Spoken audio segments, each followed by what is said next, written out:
제가 여러분들을 찬양하는 중에 한 분 한 분 쳐다봤거든요. 이런 마음이 들어요.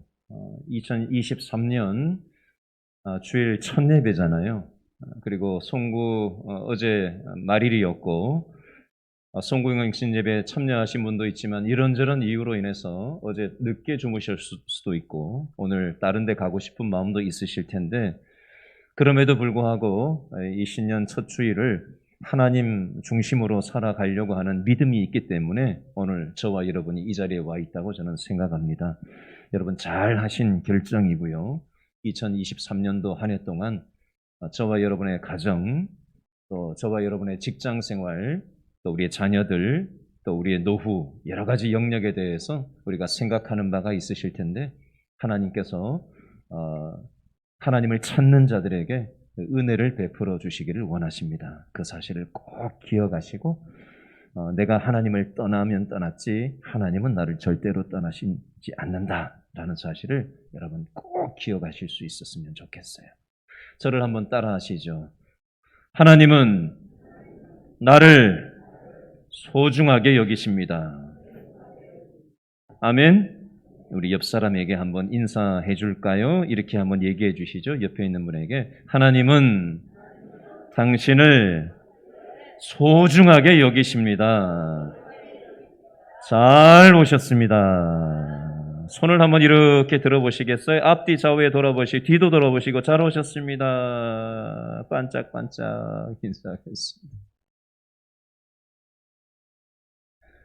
여러분 안개가 짙게 깔려있는 길을 걷거나 운전해 보신 적이 있으신가요? 기차를 타고 지나가 보신 적이 있으세요?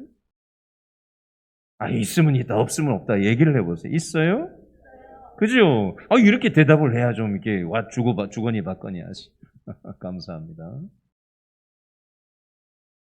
저는 운전을 하려고 딱 운전대에 딱 탔는데 그날따라 앞이 도무지 보이지 않는 엄청나게 짙은 안개가 끼어 있는 거예요.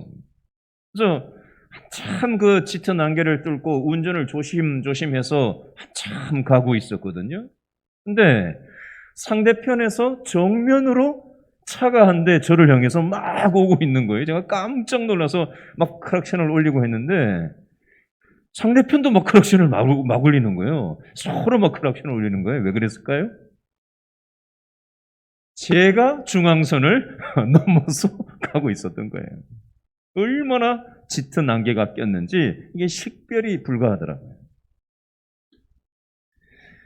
안개가 짙게 낀 밤에 영국의 한 특별 급행열차가 헤드라이트를 환하게 비추면서 달리고 있었습니다. 이 특별 기차 안에는 하나님을 경외하고 영국 국민들의 존경을 한 몸에 받고 있었던 빅토리아 여왕이 타고 있었다고 합니다. 기관사가 기차를 운전하면서 한참 달리고 있었는데 기차 앞 철길 정중앙에 사람이 서서 양팔을 막 흔들고 있는 모습을 보고는 기관사가 깜짝 놀래가지고 급브레이크를 잡고 급정거를 했다고 합니다. 기관사는 조수와 함께 뛰쳐내려가서 손을 흔들던 사람을 아무리 찾아도 찾을 수가 없었대요. 손을 흔들던 사람을 찾지를 못하고 다시 기차에 타려고 하다가 기관사는 충격적인 장면을 발견을 합니다. 안개가 너무 짙게 끼어 있어서 앞이 잘 보이지를 않았었는데 기차가 멈추고 천천히 눈앞을 들여다봤더니 기차가 멈추어선 기차 선로 바로 앞에 철교가 하나 있었는데 그 철교가 밤새도록 비가 너무 많이 와가지고 개천이 불어나가지고 그 철교가 끊어져 버린 거예요. 길이 끊어진 거죠, 철교가. 만약에 기차가 3초, 4초 정도만 더 진행했다면 기차는 어떻게 됐을까요? 철교가 끊긴, 길이 끊긴 쪽으로 기차는 전복되고 말았을 겁니다. 아찔한 상황이죠. 기관사는 양손을 흔들면서 기차를 멈춰 세워서 자신들의 생명을 살려준 존재가 무엇인지 궁금했습니다. 그리고 돌아가서 기차 안에서 계속해서 그 생각을 했대요. 어떤 사람은 혹시 천사가 도와준 거 아니야? 이렇게 생각하는 사람도 있었다고 합니다.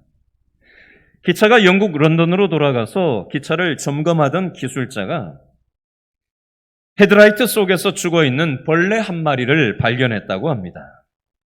기술자는 그 벌레를 헤드라이트 유리에다가 붙이고는 기관차의 불을 켜보니까 벽에 비친 그림자가 짙은 안개 속에서 마치 사람이 손을 흔드는 모습하고 비슷하게 보였다고 합니다. 벌레가 헤드라이트 속 유리에 붙어서 날개를 펄럭이는 그림자가 마치 사람이 손을 흔드는 것처럼 보였다는 걸 알게 된 거죠. 이 사실을 빅토리아 여왕한테 보고를 했더니 빅토리아 여왕이 이렇게 얘기했답니다. 나는 이것이 우연이라고 생각하지 않습니다. 비록 벌레 한 마리였지만 벌레를 통해 우리를 보호하신 하나님의 놀라운 방법이었음을 나는 믿습니다. 이렇게 얘기했대요. 여러분 탤런트 시네라 씨 아세요? 알아요?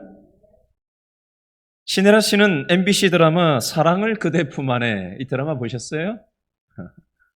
2000년대 이전에 나왔던 히트를 쳤던 드라마죠. 함께 출연했던 차인표 씨하고 결혼을 했죠. 결혼 당시에 피로연 대신에 성경책을 나누어 주었답니다. 최근에 자신의 유튜브 채널을 통해서 성경을 읽어줄 정도로 독실한 기독교 신앙을 시네라 씨가 갖고 있습니다.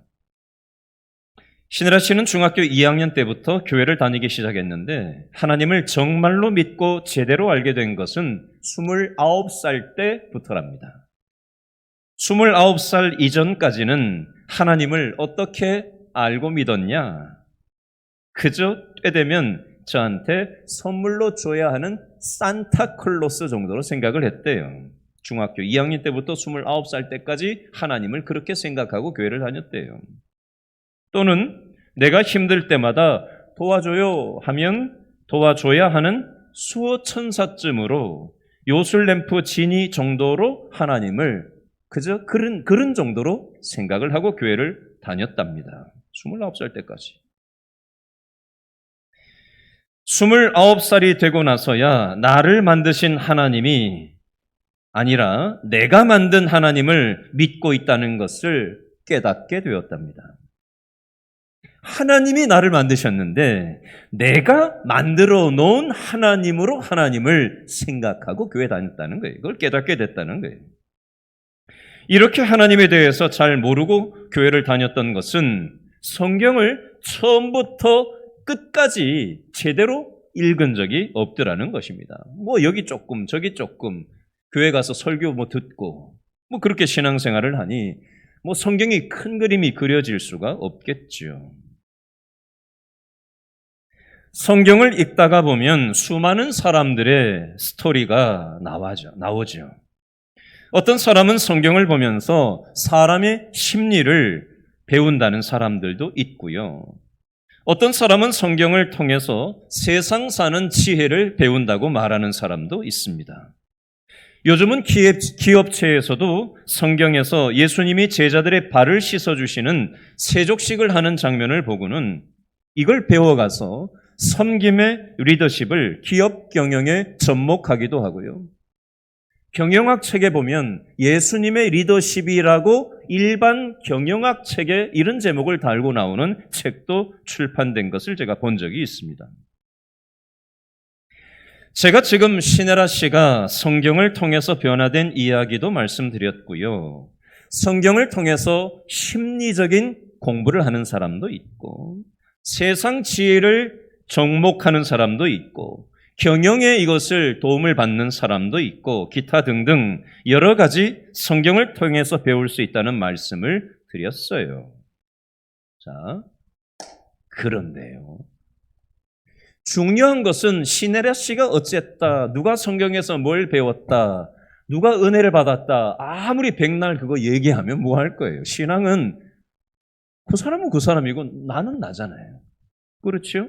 내가 성경하고 가깝고 내가 하나님을 만나는 게 중요한 거지 남이 백날 어쨌다 하는 얘기가 뭐가 중요해요?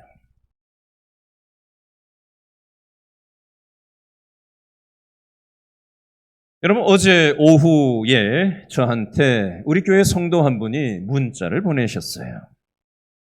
오늘 아침에도 이분이 문자를 보내셨더라고요. 내용의 핵심이 무엇인지 아십니까? 오늘 설교 내용하고 비슷한 맥락이 있어서 그분이 누구인지 어떤 내용인지는 제가 노출할 수는 없기 때문에 그분의 핵심 요지를 오늘 말씀과 관련된 두 문장으로 제가 바꾸어서 표현을 해보겠습니다. 하나님이 내 인생을 여기까지 인도해 오신 주인이십니다. 이분이 하나님이 내 인생의 주인이라고 용어를 쓰셔서 문자를 보내오셨어요. 또 한 문장이에요. 주 예수 외에 누가 내게 있으리요? 나의 사모할 자 주님밖에 없습니다. 이렇게 믿음의 고백을 하셨어요. 저는 이분이 어떤 맥락에서 이 얘기를 하시는지를 알잖아요. 근데 여러분들은 이분이 누군지 어떤 인생의 맥락 속에서 이런 표현을 하는지를 모르고 들으시기 때문에 감이 떨어지시겠지만 그래도 개인사기 때문에 제가 노출할 수는 없어요. 참고만 하세요. 여러분 오늘 우리가 읽은 사무엘상 9장 1절부터 14절 말씀에 보면요. 여러 사람이 나와요. 사울이 나오고요. 사울 왕의 아버지 기스가 나오고요. 그리고 또 사무엘 선지자가 나와요. 여러분 성경에 나오는 인물들도 우리처럼 일상을 살았습니다. 가정생활이 있고요. 그죠? 경제적인 경제활동도 해야 되고요. 인간관계도 해야 되고요. 이 사람들이나 우리나 시대만 다르고 장소만 달랐다 뿐이지 현실의 삶이라는 게 있어요. 일상이라는 게 있다고요. 자, 오늘 성경 본문 사무엘상 9장에 나오는 이 인물들이 일상생활 속에서 어떤 일들을 만났는지, 그리고 이 일상생활 속에서 하나님이 어떻게 개입하셔서 저들의 삶을 인도하셨는지의 측면으로 오늘 말씀을 좀 생각해 보려고 합니다. 우리가 지지난주에 살펴봤던 사무엘상 8장 말씀에 보면 이스라엘 백성들이 사무엘 선지자한테 찾아와서 이런 얘기를 했습니다.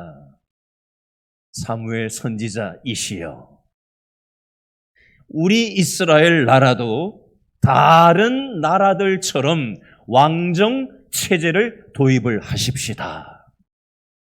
사무엘 선지자, 당신이 이제 나이가 많고 그리고 당신들의 아들은 깜이 안 되니 이제 우리도 대안이 없으니 신정체제, 하나님 중심의 신정체제가 아니라 일반 사람 왕을 세워서 왕정체제를 할 수 있도록 그렇게 해 주십시오라고 요청을 하는 내용이 사무엘상 8장 말씀이었어요.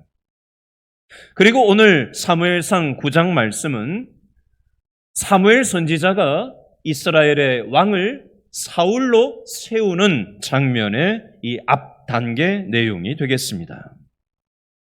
자, 이 그림을 가지고 사무엘상 9장 3절 말씀을 다시 한번 읽어보겠습니다. 사울의 가정에 어떤 일상적인 일들이 사무엘상 9장 3절에 나타나는가? 9장 3절 다 같이 읽습니다. 시작. 사울의 아버지 기스가 암나기들을 읽고 그의 아들 사울에게 이르되 너는 일어나 한 사환을 데리고 가서 암나기들을 찾으라 하매. 아멘. 사울 아버지 이 집안에 어떤 일이 일어났어요? 암나귀들을 잃어버리는 일이 생긴 거예요. 그리고 아들내미 사울한테 아들 사울아, 너는 종을 하나 데리고 가가지고 암나귀들을 네가 좀 찾아와라.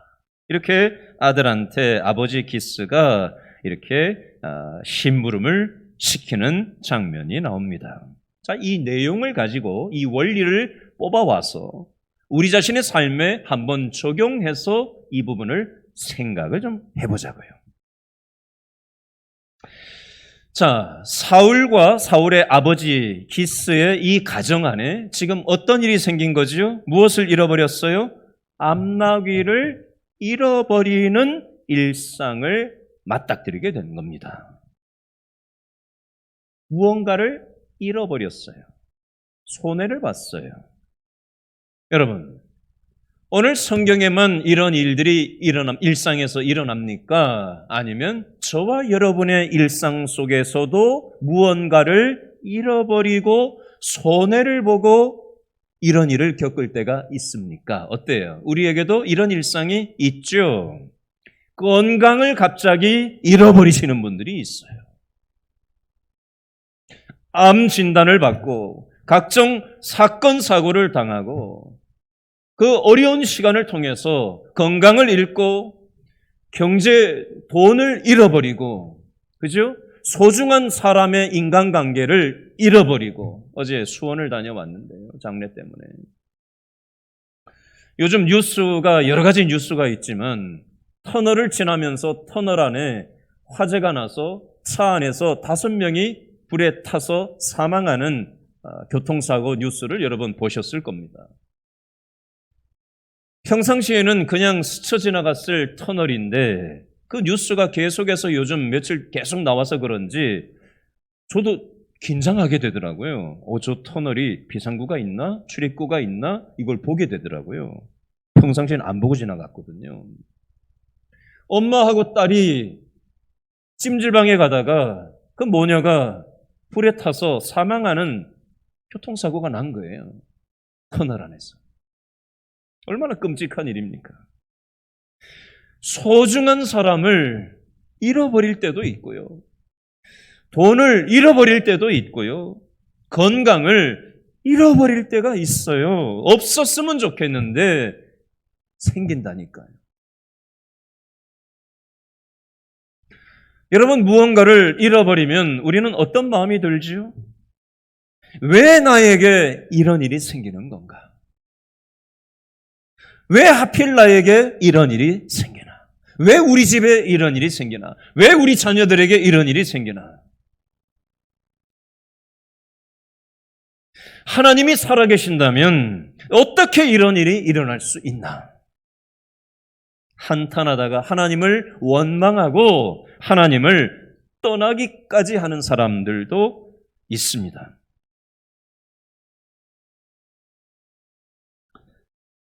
여러분, 오늘 말씀의 이 원리를 가지고 한번 이해를 좀 들어보겠습니다. 여러분, 성경에 보면 욥기가 있죠. 욥기 시편할 때 욥기가 있어요. 욥은 무엇을 잃어버렸냐면요, 10명의 자녀들을 한꺼번에 잃어버렸습니다. 한 자녀 잃어버린 것도 충격일 텐데 10자녀를 한꺼번에 잃어버린다고 생각해 보세요. 남의 집 일이니까 별로 안 와닿으시나요? 거기다가 재산도 하루아침에 다 잃어버렸어요. 그것도 끝이 아니에요. 건강도 잃어버렸어요. 이게 끝이 아니에요. 친구들이 위로한답시고 왔다가 친구들하고도 관계가 어그러졌어요. 부인도 떠나버렸어요. 자녀도 재산도 건강도 친구도 아내도 떠나버렸어요. 여러분, 어지간한 사람 같으면 이 상황을 맞닥뜨리면 하나님이 나한테 어떻게 이럴 수 있냐고. 응? 하나님한테 막 따지고 들지 않겠습니까? 내가 뭘 얼마나 이렇게 잘못을 해가지고 이렇게 나를 힘겹게 만드시냐고. 그런데 욥은 하나님을 원망하지를 않았어요. 왜요? 하나님의 이해는 안 되지만 도대체 왜 이런 일을 내가 겪어야 되는지 받아들일 수는 없지만 이해는 안 되지만 그럼에도 불구하고 돈도 떠나고 자녀도 떠나고 건강도 떠나고 친구도 떠나고 아내도 떠났지만 하나님은 나를 여전히 떠나지 않으셨다. 이 믿음이 욥에게 있었어요. 그래서 욥은 이런 어려움 속에 하나님을 찾고 의지하는 마음이 여전히 있었습니다. 욥기 초반에 욥은 이런저런 것들을 상실하고 잃고 나가지고 어려운 시간들이 욥기 1장부터 쭉 기록이 되어져 있어요. 근데 막판에 욥기 40장을 넘어가면서 하나님께서 여전히 나를 떠나지 않으시고 나와 함께 하신다는 사실을 깨달은 욥이 하나님 앞에 친구들을 위해서 기도할 때 자기를 떠나고 자기를 한테 손가락질을 해대는 그 친구들을 위해서 욥이 믿음으로 기도했을 때 욥의 곤경을 돌이키셨다는 표현이 욥기에 나와요. 그리고 갑절이나 자녀를 또 주시고 하나님께서 건강을 회복하시고 물질을 회복하시고 갑절이나 복을 주셨다는 표현이 성경에 나옵니다. 또 한 가지 오늘 본문을 통해서 우리가 얻을 수 있는 교훈이 하나 더 있어요. 저를 한번 따라 하시죠. 하나님은 실패를 통해서도 인도하시는 분이다. 여러분, 이 사울이요, 실패를 경험했어요. 어떤 실패를 경험했나? 사무엘상 9장 4절 말씀에 보면 3번 반복 강조되는 표현이 있는데 사무엘상 9장 4절을 다 같이 한 번 더 읽어보겠습니다. 9장 4절 시작. 그가 에브라임 산지와 살리사 땅으로 두루 다녀보았으나 동그라미 하세요. 찾지 못하고 동그라미 읽습니다. 살림 땅으로 두루 다녀보았으나 그곳에는 동그라미 하세요. 없었고의 동그라미. 계속해서 읽습니다. 베냐민 사람의 땅으로 두루 다녀보았으나 동그라미 하세요. 찾지 못하니라 동그라미. 정리합니다. 4장 4절에 보니까 암나기들을 찾으려고 여러 군데로 두루 다녀보았는데 첫 번째 동그라미 뭐죠? 찾지 못하고. 또 다른 곳으로 두루 다녀보았으나 그곳에는 뭐했다? 없었고. 또 다른 땅으로 두루 다녀보았으나 어쨌다? 찾지 못하니라. 이걸 다른 말로 하면요, 잃어버린 암나기를 찾아 나섰는데 찾지 못하고 찾지 못했다는 표현으로 정리할 수 있고, 이걸 다른 말로 표현하면은 실패하고 또 실패하고 또 실패했다는 말로 바꿔서 표현을 할 수도 있습니다. 계속 실패가 거듭됐다는 얘기예요.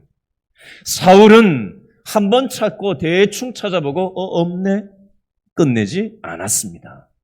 지금 여기 나오는 지명을 보면요, 4절에 에브라임 산지라는 표현이 있어요. 두루 이잡듯이 뒤졌다는 거예요.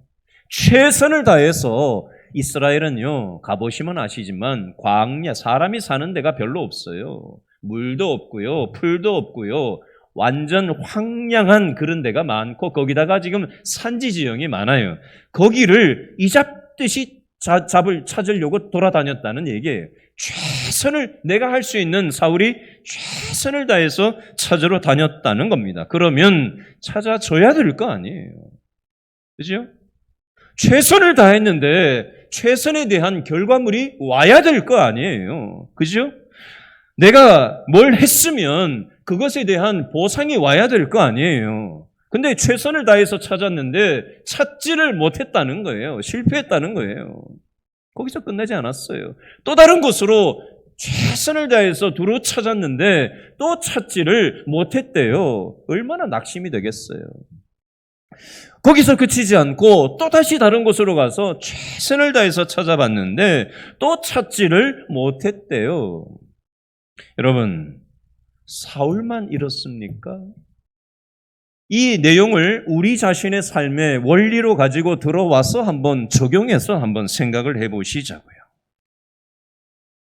저와 여러분도 무언가를 잃어버린 영역이 있을 거예요. 건강이든 재정이든 자식이든 부부든 인간관계든 어떤 영역이든 잃어버리고 손해보고 무언가 회복해야 될 어떤 영역이 있을 겁니다. 그것에 대해서 나름 건강 관리도 해보고 인간관계를 만회해보려고 하기도 하고 자식하고도 잘해보려고 하고 직장에서도 뭔가 최선을 다해보고 우리는 나름 사울처럼 최선을 다해봅니다. 그러나 기대한 대로 최선을 다한 것과는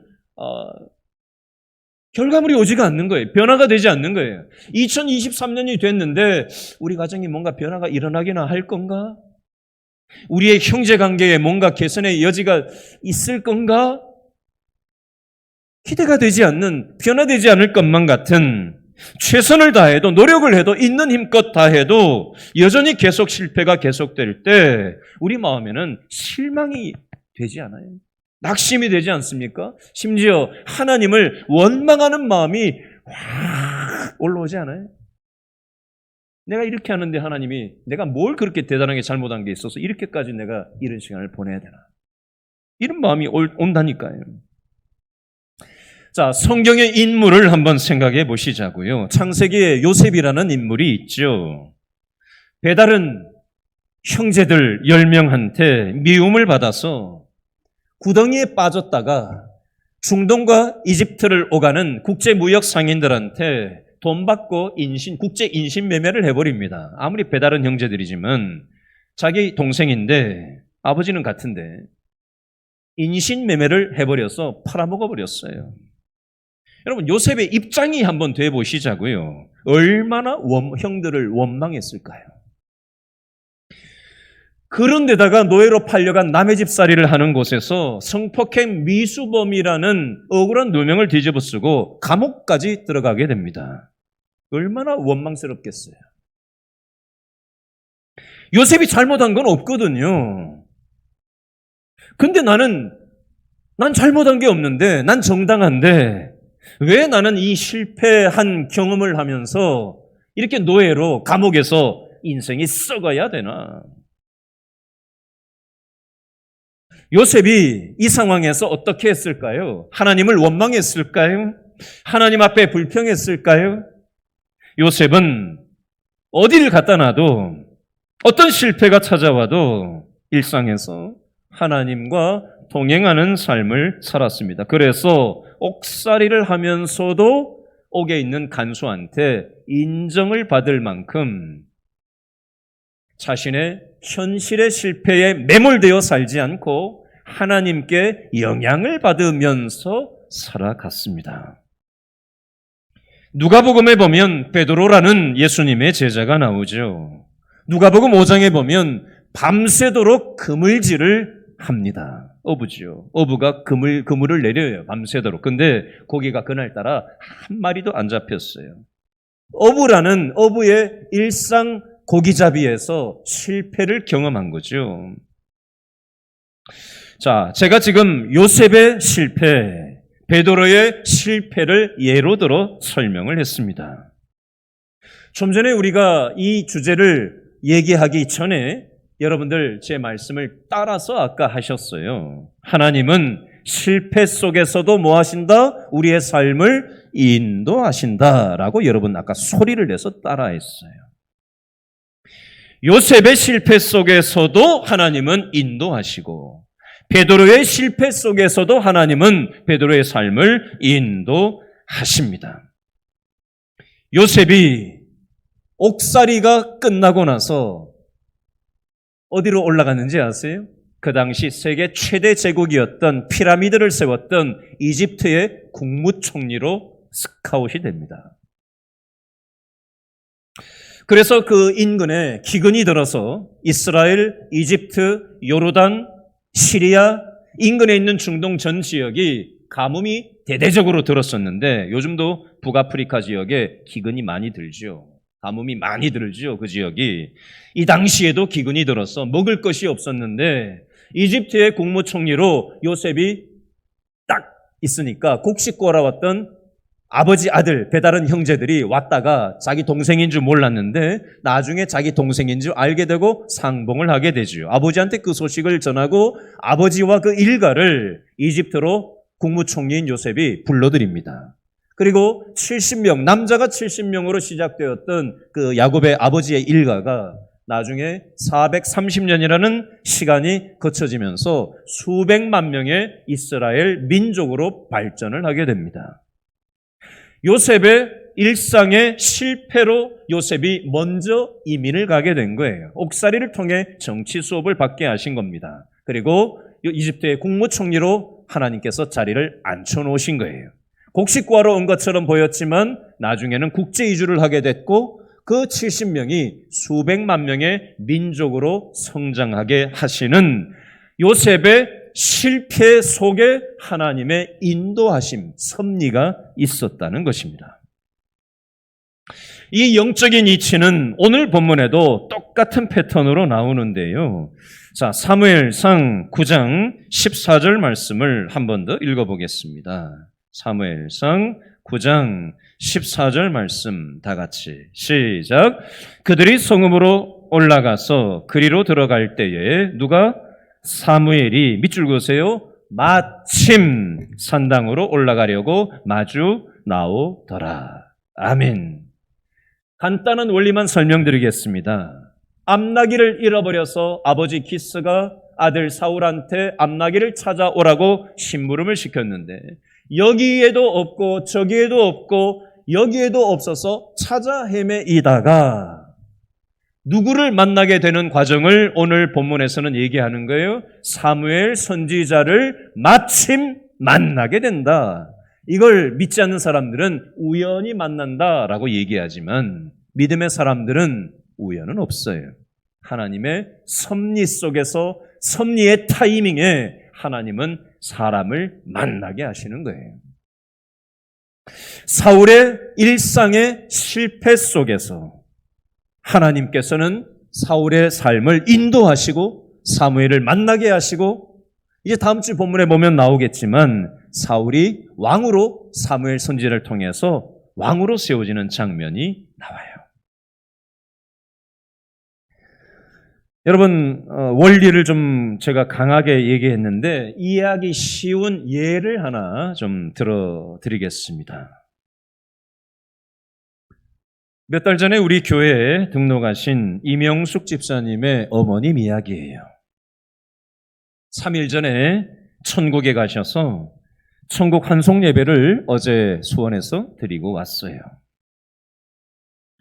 이명숙 집사님의 어머니는 시골에서 오랫동안 사시다가 최근에 수원에 있는 큰아들 집에서 계셨었는데 큰아들이 교회를 안 다니는 아들이에요. 그래서 큰아들이 있으니까 그 집에 어머니를 만나러 뵐 수가 없겠죠. 근데 큰아들이 집을 비운 사이에 이명숙 집사님하고 작전을 짰어요. 목사님 한번 어머니 만나주시면 좋겠다라고 얘기를 하셔서 함께 신방을 수원에 큰아들이 없는 틈에 신방을 갔던 적이 있습니다. 어머니하고 대화를 나누는데 이런 얘기를 하시더군요. 젊은 시절에 시골에서 이웃집에 사는 사람이 교회 부흥회를 하니까 저녁에 가보자고 해서 몇 번 따라 나선 적이 있다는 얘기를 하셨어요. 그리고는 교회를 한 번도 다닌 적이 없대요. 그런데 본인이 교회는 안 다니지만 하나님을 믿는 마음이 있대요. 그래서 함께 기도를 하고 왔어요. 그리고 나서 얼마 뒤에 이 어머님이 집에서는 어머니를 돌보기 어려운 형편이 되어져서 요양원으로 모신다라는 얘기를 듣게 됐어요. 큰아들이 내가 끝까지 어머니를 모셔야 되는데 요양원으로 보내는 것이 참 받아들이기 쉽지 않아 하시는 아드님의 얘기를 제가 들었어요. 형제들도 마찬가지였고요. 어머님 본인도 마찬가지였어요. 그런데 처음에 옮겼던 요양원을 거쳐서 또 다른 요양원으로 옮겼는데 그 요양원의 원장님이 신앙생활을 잘 하시는 원장님이시더라고요. 그래서 어떻게 됐냐면요.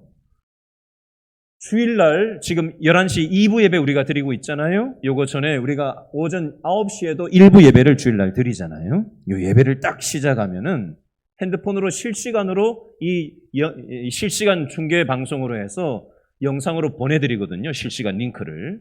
그 원장님이 요양원에 누워 계시는 그 어머님한테 핸드폰을 이렇게 들어 보여가지고는 핸드폰으로 제 얼굴을 보면서 우리 주일 9시 예배를 몇 달 동안 참여를 함께 하셨어요. 그리고 원장님한테 아멘이라고 써! 이렇게 했대요. 그러면 원장님이 아멘이라고 댓글을 다시는 걸 제가 설교하면서 쓱쓱 보고 했었어요.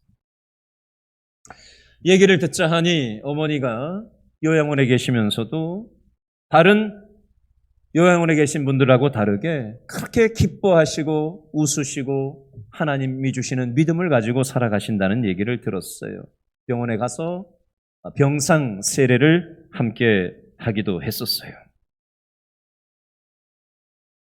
그리고 나서 이제 3일 전에 천국으로 이사를 가셨어요. 제가 이 어머니의 이런 일련의 상황들을 겪으면서 느꼈던 게 있어요. 우리 이명숙 집사님하고 수차례 이 얘기를 같이 나눴는데요. 어머니가 몸이 어려워지셔서 요양원으로 모시는 그 과정은 참 쓰라린 시간이었고 자식된 놀이를 잘 하지 못하는 것 같고 실패하는 것만 같은 상실감을 느꼈겠지만 그것을 통해서 다른 요양원을 거쳐 믿는 요양원 원장을 만나면서 우리 교회 예배를 교회는 못 나가지만 실시간으로 핸드폰 들여다보면서라도 예배 드릴 수 있게 되었잖아요. 그죠? 그리고 어머니가 하나님을 의지하면서 기뻐하시는 거예요. 즐거워하신다는 얘기를 계속 듣게 되었어요. 여러분, 이게 바로 하나님은 우리의 일상의 실패 속에서도 하나님은 우리의 삶을 뭐 하신다? 인도하신다. 하나님의 섭리가 그 속에 있다라는 뜻이에요. 여러분, 저와 여러분들도 이 세상을 살아가다 보면 우리의 일상 속에서 실패할 때가 있고요. 무엇인가를 잃어버리고 계속적인 실패 때문에 낙심하고 원망감이 올라올 때가 있습니다. 요셉도 그랬고 또 누구도 그랬다고요? 베드로도 그랬고 사울도 그렇고 우리 모두가 그런 일들을 겪을 때가 있어요. 이때 어떻게 해야 되느냐? 하나님이 나와 함께 하신다. 그리고 이 실패 속에는 무언가 하나님의 뜻이 있을 거다. 하나님이 내 삶을 인도해 주실 거다. 하나님의 섭리가 있다. 우연은 없다. 이 사실을 여러분 기억하실 수 있기를 바라요. 2023년도 달력만 바뀐다고 새로워지는 게 아니에요. 하나님과 연결되어 있을 때 우리의 삶은 날마다 상황과 관계없는 새로움을 경험할 수가 있는 것입니다. 부디 우리 모든 예배드리는 성도 한 분 한 분의 삶이 실패에 매몰되고 원망에 매몰되고 눈에 보이는 거에 매몰되어 살아가는 인생이 아니라 눈에 보이진 않지만 하나님을 의지하고 하나님이 내 삶을 인도하신다. 하나님의 뜻이 있다. 섭리가 있다. 하나님이 나와 함께 하신다. 꼭 기억하시고 하나님을 의존하는 2023년도 되실 수 있기를 바랍니다. 기도하겠습니다.